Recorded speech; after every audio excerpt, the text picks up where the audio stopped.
Prime minister of India Narendra Modi के हवाले से अगर देखा जाए तो रेटिंग के अंदर दोबारा एज अ इमर्जिंग लीडर जो है उभरे हैं हमारे साथ की कंट्री के वजीर आजम नरेंद्र मोदी। इस लिस्ट के अंदर कोई एक भी पाकिस्तानी लीडर जो है वो नहीं शुमार, किसी एक पाकिस्तानी का नाम भी जो है इसके अंदर नहीं आया। और हमारी नेबर कंट्री के प्राइम मिनिस्टर ने ऐसा क्या किया है कि पूरी दुनिया के अंदर जो है उनको पजीराई मिली है। एक सर्वे रिपोर्ट मुझे मिली थी, बल्कि मिली क्या थी, पब्लिश हुई है मुख्तलिफ जो न्यूज वेबसाइट्स हैं, न्यूज़पेपर्स है उसमें।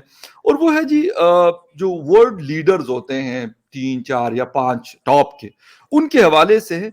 इस दफा नरेंद्र मोदी जी नंबर 1 पे है।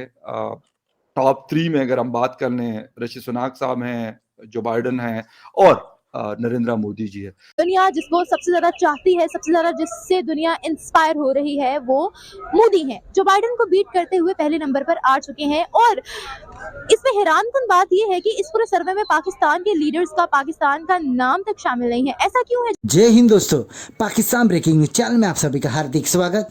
भारत के लिए बहुत बड़ा दिन, क्योंकि भारत के प्रधानमंत्री नरेंद्र मोदी दुनिया के नंबर 1 लीडर बन गए, जहां पर प्राइम मिनिस्टर नरेंद्र मोदी ने बाइडन, शी जिनपिंग, मैक्रोन जैसे बड़े बड़े देशों के लीडरों को पीछे छोड़कर खुद को नंबर 1 पोजीशन पे पहुंचा दिया है।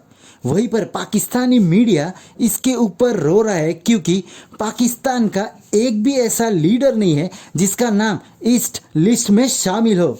वहीं पर यह सर्वे अमेरिका में किया गया था, एक अमेरिका के कंपनी द्वारा, जहां पर लोगों से पूछा गया कि दुनिया में सबसे पावरफुल नंबर 1 लीडर कौन है। तो उसमें पाया गया कि प्राइम मिनिस्टर नरेंद्र मोदी दुनिया के पावरफुल लीडर्स है, क्योंकि उनके नेतृत्व में भारत ने इतना विकास किया जितना पिछले 75 सालों में नहीं किया था। तो अब यही कारण है कि जब भी कोई भारत का नाम लेता है तो बहुत ही गर्व से लेता है, क्योंकि पहले भारत की छवि दूसरे देशों में एक गरीब देश की थी, पर आज भारत दुनिया की फास्टेस्ट ग्रोइंग इकोनॉमी है और दुनिया के इकोनॉमी में भारत 5th रैंक पर आता है। और आज भारत की बात पूरी दुनिया बहुत ही, तो यही कारण है कि आज प्राइम मिनिस्टर नरेंद्र मोदी दुनिया के नंबर 1 लीडर बन गए हैं।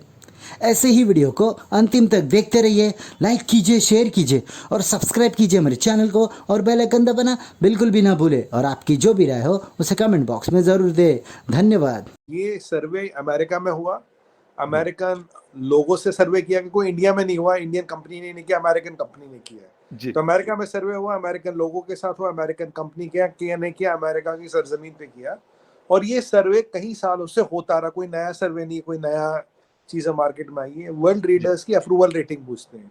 यूएस में सिस्टम क्या होता है, वहाँ हर क्वार्टर में लीडर की अप्रूवल रेटिंग घटती बढ़ती है। और यूएस में काफी डोमेस्टिक पॉलिसी अप्रूवल रेटिंग पे डिपेंड करती है। अगर ये करे तो इससे अप्रूवल रेटिंग गिरेगी, अगर वो करेंगे तो उससे बढ़ेंगी। तो जैसे एक एग्जांपल आपको बताऊं, अगर यूएस में बॉडी बैग आने लगे तो प्रेसिडेंट की अप्रूवल रेटिंग गिरती है। ये एक अजीब सी वहाँ पे परिस्थिति है। अब ये जो सर्वे हुआ था, ये पहले भी हुआ था, और अब की बार मोदी जी नंबर 1 वर्ल्ड के लीडर उभर के आए हैं विद 78% अप्रूवल रेटिंग। और ये काफी बड़े स्तर पे सर्वे होता है, काफी हजारों लोगों से, कुछ लाख लोगों से उनकी ओपिनियन ली जाती है। और यहाँ देखिए, यहाँ पुतिन का नाम नहीं है, शी जिनपिंग का नाम नहीं है, या मैक्रोन साहब का नाम नहीं है, इनका नाम एमबीएस नहीं है। हाँ, एमबीएस नहीं। अगर बिग 4 में देखा जाए तो बिग 4 में इंडिया, रशिया, यूएसएसआर और चाइना आता है। तो और जो बाइडन साहब की रेटिंग उनके ही देश में, उनके नीचे है, बिल्कुल उनके ही लोग में, उनके देश में। हैरान कौन है? देखिए, यहाँ हमारा कुछ नहीं है, देश उनका, लोग उनके, कंपनी उनकी, सर्वे उनका करवाने वाले वो लोग। हमारा कोई इंटरफेरेंस नहीं है इसमें, उसकी उनकी रेटिंग उससे नीचे। अब मैंने भी जब ये सर्वे देखा तो मुझे लगा यार ये इतनी रेटिंग क्यों है, क्योंकि फखर भाई 2-4 चीजें जो हुई है ना, उसके कारण ये रेटिंग ऊपर आई है। पहली बात तो ये है कि जो हम बात आपके शो में मैंने सबसे पहले की थी, ह्यूमन सेंट्रिक डेवलपमेंट। अब मोदी जी ने बोला ह्यूमन सेंट्रिक ग्लोबलाइजेशन, लोग को वैक्सीन देना, लोग को भीड़ देना, लोग के बारे में आज आप दुनिया भर को दवाई दे रहे हो, आप टेक्सटाइल इंपोर्ट कर रहे हो। मतलब जो आप वासुदेवम कुटुंबकम की बात कर रहे हो, जो वो सर्वे संतु निरामया तमसो मा ज्योतिर्गमयम्, ये जो आप बातें कर रहे हो, इसको आपने केवल बात नहीं की, आपने इसको दुनिया के स्टेज पे प्रूव कर दिया। और आपने हिंदू मुसलमान सिख ईसाई का फर्क नहीं जाना, जिसकी जरूरत थी, जैसी भी जरूरत थी, उसको दे दिया जी। अब ऐसी परिस्थिति में देखिए, मैं आपको दवाइयों की बात बताऊं, दवाइयों में हम नंबर 3 है एक्सपोर्ट्स में, पर वॉल्यूम में नंबर 14 था। इनके पैसे नहीं कमा रहे, पर सस्ती दवाई दुनिया भर में हर एक को पहुंचा रहे। 203 कंट्रियों को दवाई एक्सपोर्ट करते हैं, और सबसे ज्यादा तो यूएस को होती, 32% मार्केट शेयर यूएस का है जी।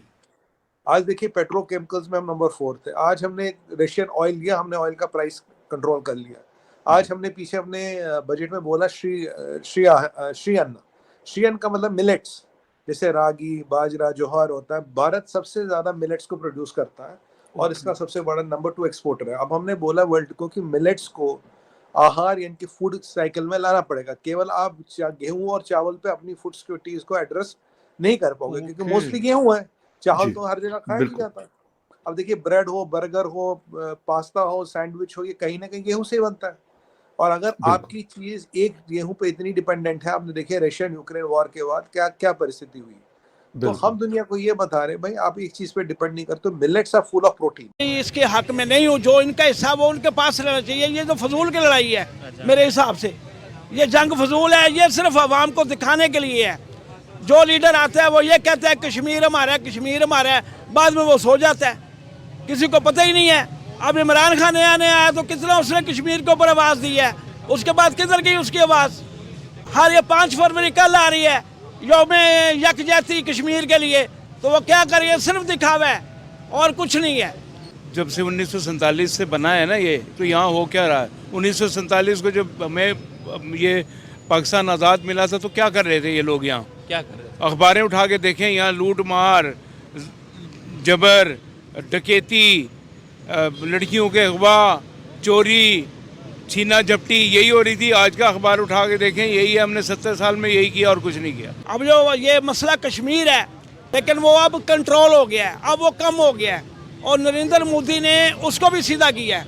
नरेंद्र मोदी की हुकूमत बहुत मजबूत है, स्ट्रॉन्ग है, तकरीबन इसलिए कामयाब है कि वो अपने मुल्क के लिए सोचता है।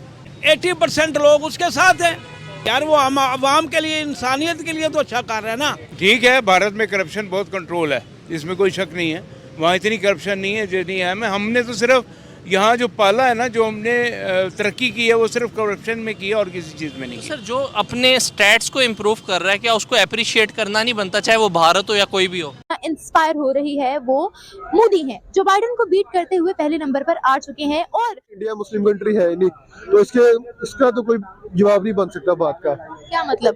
देखिए, आपने बात की अलग कर दी, हम मुस्लिम कंट्रीज है और मोदी एक मिनट, सऊदीया मुस्लिम कंट्री नहीं है? जी बिल्कुल है। सऊदीया के ताल्लुकात इंडिया के साथ है। चाइना मुस्लिम कंट्री है? चाइना मुस्लिम कंट्री तो हमारे उनके साथ ताल्लुकात है? एक मिनट, हमारे उनके साथ ताल्लुकात, सफारती ताल्लुकात, नहीं 1 सेकंड, हमारे उनके साथ ताल्लुकात है या नहीं? आपने सफारती ताल्लुकात की बात हो रही है सर। मैंने आपसे क्या सवाल किया? दोबारा करें, गूगल करें, आपको आइडिया हो जाएगा कि किसने कितना लिया। निकाले गूगल, ठीक है, लेकिन आप गूगल करें इस वक्त, क्योंकि मेरा तो फोन लगा हुआ है। आप गूगल करें, आपको अभी पता लग जाएगा। मैं आपको, आप मोदी की आप बात फोन- करें, आप मोदी की बात करें। मोदी क्यों इतना अपग्रेड जा रहा है? वहाँ पे जो कुछ असासा लगाने वाले कुछ लोग हैं ना, जिसमें आपके पास IPL के बड़े बड़े स्टेक होल्डर्स हैं, वो पूरे मुल्क को चला रहे हैं। मोदी का इतना इसमें रोल नहीं है।